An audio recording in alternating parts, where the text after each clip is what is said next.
माननीय मंत्री परिषद की बैठक में हम लोग वित्तीय वर्ष 2025-26 की आबकारी नीति को लेकर गए थे, जिसे माननीय मंत्री परिषद ने पारित किया है।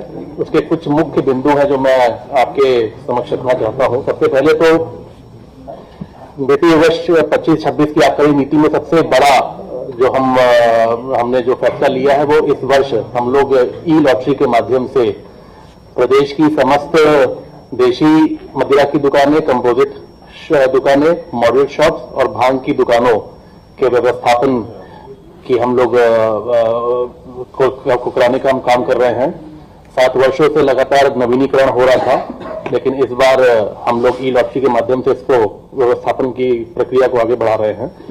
साथ ही साथ ई लॉटरी में भी एक आवेदक को केवल एक ही आवेदन करने का मौका मिलेगा और प्रदेश में एक आवेदक को 2 से ज्यादा दुकानें आवंटित नहीं की जाएंगी। ये निर्णय माननीय मंत्री परिषद ने लिया है। इसी के साथ साथ हम एक नया मॉडल लेकर आए हैं कंपोजिट शॉप्स का। अब की हम नई व्यवस्था लेकर आए हैं।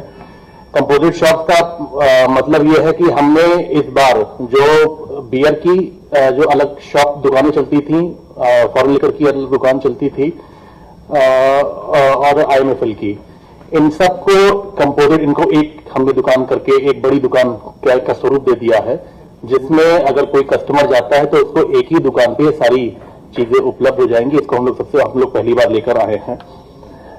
इसी के साथ साथ ये भी निर्णय हुआ है कि प्रातः 10 बजे से रात्रि 10 बजे तक का समय, जो पिछले साल लगातार कई वर्षों से चलता चला आया है, उसको हम लोगों ने 12 घंटे की समय सीमा तय करी है कि प्रातः 10 से बिक्री शुरू होगी और रात 10 बजे तक दुकानें बंद हो जाएंगी। जो हम लोग कंपोजिट शॉप लेकर आए हैं उसमें एक व्यवस्था ये भी करी है कि अगर कहीं पे हमारी मदिरा की, बियर की दुकान और विदेशी मदिरा की दुकान आसपास है, दोनों बगल में है, तो उसको हम लोग मर्ज करके उसको एक दुकान हम लोग क्रिएट कर देंगे। अदरवाइज अगर जहां पे जगह हम लोग को ज्यादा उपलब्ध हो रही है तो हम ज्यादा जगह पे उन दुकानों को क्रिएट करेंगे। हमने प्रोसेसिंग फीस भी इस बार, क्योंकि लॉटरी आ रही है तो हम प्रोसेसिंग फीस हम लोग लेते हैं, उसको हमने 5 श्रेणियों में बांटा है। सबसे पहली श्रेणी जो है, जिसको श्रेणी 1 हम कह रहे हैं, उसमें जनपद गौतम बुद्ध नगर के विकास प्राधिकरण क्षेत्र हैं और उसके 3 किलोमीटर की परिधि आ रही है। उसी के साथ साथ महानगर गाजियाबाद, लखनऊ, आगरा, बनारस, प्रयागराज, गोरखपुर, कानपुर के नगर निगम क्षेत्र व उसकी 3 किलोमीटर की परिधि। ये जो श्रेणी 1 है, इसमें जो हमने प्रोसेसिंग फीस हमने इस बार जो हमने ली, हमने व्यवस्था बनाई है, उसमें देशी मदिरा की दुकान के लिए 65,000, कंपोजिट दुकान के लिए 90,000, मॉडल शॉप के लिए 1 लाख और भांग के लिए 25,000।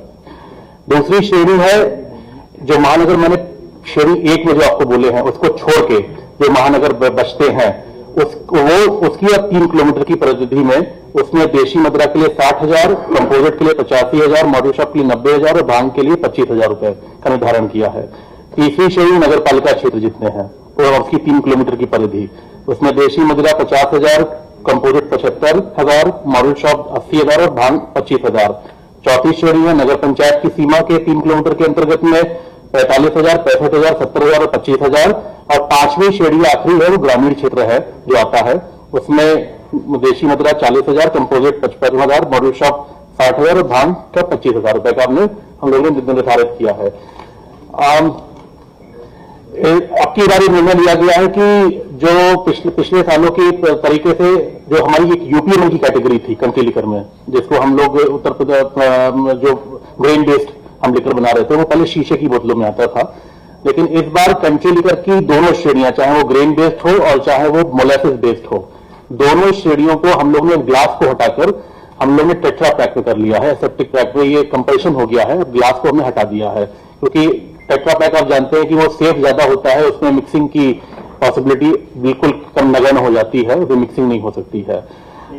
4 श्रेणियां, जैसे कि हमने 4 श्रेणियां बनाई है इस बार। 25 की श्रेणी है अल्कोहल की, कंट्री लिकर की 25 की श्रेणी है, उसके बाद 36 की श्रेणी है, ये दोनों तो मोलेसिस बेस्ड है। एक नई हम लोग श्रेणी लेकर आए हैं 28 की और चौथी है 42, 42.8। ये दोनों श्रेणियां यूपीएमएल कैटेगरी की हैं जो ग्रेन बेस्ड लेकर बनेगा। 28 नहीं है ना, ग्रेन बेस्ड। 42.8%। देशी मदिरा का हर साल की तरह हमने जो MGQ होता है, जो मिनिमम गारंटी कोटा, जो उठाने का कोटा होता है, हर साल हम 10% की वृद्धि करते हैं। इस बार भी हमने 10% की वृद्धि करी है। इस बार मैं आपको बताना चाहता हूं कि 25-26 में जो लाइसेंस फीस है वो 254 रुपए प्रति वर्ग लीटर थी, उसको हम बढ़ा के 260 रुपए प्रति वर्ग लीटर हम लोग कर रहे हैं। राजस्व हित में इसको बढ़ाने का काम किया है। 254 से 260 रुपए प्रति वर्ग लीटर। क्योंकि पिछले कई वर्षों से जो हमारे होलसेलर है, हमारे रिटेलर है, डिस्टिलरीज हैं, क्योंकि लगातार कॉस्ट ऑफ प्रोडक्शन बढ़ रहा था, रॉ मटेरियल की कॉस्ट बढ़ रही थी, तो वो लोग प्राइस इंक्रीज की मांग लगातार कर रहे थे। तो इस वर्ष हम लोग ने थोड़ा बहुत प्राइस इंक्रीज उन लोग को देने का काम किया है। रिटेलर को मार्जिन दिया है, थोड़ा बढ़ा के रिटेलर को करीब 8 पैसे का मार्जिन दिया है, होलसेलर को 1 पैसे का मार्जिन दिया है, और जो डिस्टिलर्स हैं जो बनाते हैं उनको उनकी ईडीपी होता है एक्स डिस्टिलरी प्राइस, ईडीपी में 42 की कैटेगरी में हमने 13 पैसे का मार्जिन बढ़ाया है उनका। 36 में हमने 6 रुपए 4 पैसे का मार्जिन बढ़ाया है। 28 की जो नई कैटेगरी है, तो नई कैटेगरी वो पहली बार आई है, और 25 की कैटेगरी में हम लोगों ने 9 पैसे का उनका मार्जिन बढ़ाने का काम किया। तो ये मार्जिन हम लोग ने इस बार उन लोग 42.8 कैटेगरी में हमने 13 पैसे का मार्जिन बढ़ाया है पिछले साल, और 36 की कैटेगरी में 4 पैसे का मार्जिन बढ़ाया है, 25 की कैटेगरी में 9 पैसे का मार्जिन बढ़ाया है। ये ईडीपी में मार्जिन बढ़े हैं। मॉडल शॉप्स और दुकान, जो भांग की दुकानें हैं, उसमें हर वर्ष की तरह 10% की लाइसेंस फीस की 10% की हम लोग ने बढ़ोतरी करी है। इसी के साथ साथ जो आपको पिछले साल आपको याद होगा, मैंने आपको बताया था कि हम लोग जो वाइन फलों से बना रहे हैं, जो हमारे लोकल फार्मर्स है, उत्तर प्रदेश के फार्मर्स है, उनके फलों को लेकर जो वाइन बनाई जाती है, अब की बार हम लोग लेकर आए कि उनकी हर जिले मुख्यालय पे एक दुकान हम लोग व्यवस्थित कराएंगे, जिससे वो प्रोत्साहन बढ़े। और उसकी जो फीस हम लोग ने रखी है वो मंडल के जिला मुख्यालयों पे 50,000 की रखी है, और बाकी जिला मुख्यालयों पे 30,000 रुपए की हम लोग ने उसकी फीस रखी है। इसी के हर जिला मुख्यालय पे एक वाइन की शॉप जो फलों से बनती है वाइन, हमारे उत्तर प्रदेश के जो किसान हैं उनके फलों के उत्पादक अगर वाइन बना रहे हैं, तो उनकी एक दुकान हर जिला मुख्यालय पे होगी। पूरे प्रदेश 75 दुकानें होंगी। उसमें जो मंडल मुख्यालय के जिले हैं, जो मंडल मुख्यालय हैं जहां उसमें लाइसेंस फीस हम उसको 50,000 रखा है, और उसके अलावा जितने भी डिस्ट्रिक्ट हेडक्वार्टर्स हैं उसमें उसकी लाइसेंस फीस 30,000 रुपए हम लोगों ने निर्धारित करी है। इसी के साथ साथ सारी दुकानें जो व्यवस्थित होंगी, अगर कभी आवश्यकता पड़ेगी उसको बढ़ाने की, तो 3% तक की पावर कमिश्नर के पास होगी, और 3% से ऊपर अगर संख्या जाएगी तो वो शासन के पास आएगा, उसकी स्वीकृति लेनी पड़ेगी। राजस्व, जैसे मुझे बोला है कि इस बार का राजस्व करीब 58 से 60,000 करोड़ के करीब हम लोग ने अनुमानित रखा है कि अगर जो नेक्स्ट फाइनेंशियल ईयर में आएगा। कुछ 2-3 चीजें और नई है जो हम लोग लेकर आए थे। हमने एक नई व्यवस्था लेकर आए हैं कि जो विदेशी मदिरा की रेगुलर श्रेणी है जो लेकर आती है, उसमें 60 ml 90 ml का जो मिनिएचर होता है उसको अभी इंट्रोड्यूस कर रहे हैं, और जो प्रीमियम श्रेणी की विदेशी मदिरा आती है उसमें 60 ml और 90 ml इन दोनों कैटेगरीज को हम लोग इस बार इंट्रोड्यूस कर रहे हैं। इसके साथ साथ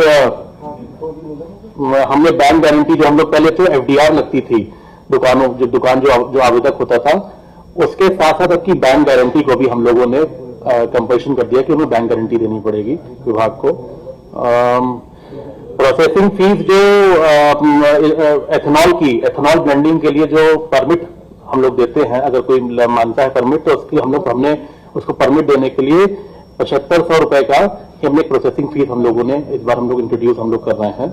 और साथ ही साथ ईज ऑफ डूइंग बिजनेस के तहत इस बार मदिरा परिवहन के लिए जो पहले ऑफलाइन पासों की व्यवस्था थी उसको हटा के ऑनलाइन कर दिया है। सारी व्यवस्था ऑनलाइन माध्यम से कराई जाएगी। Thank you.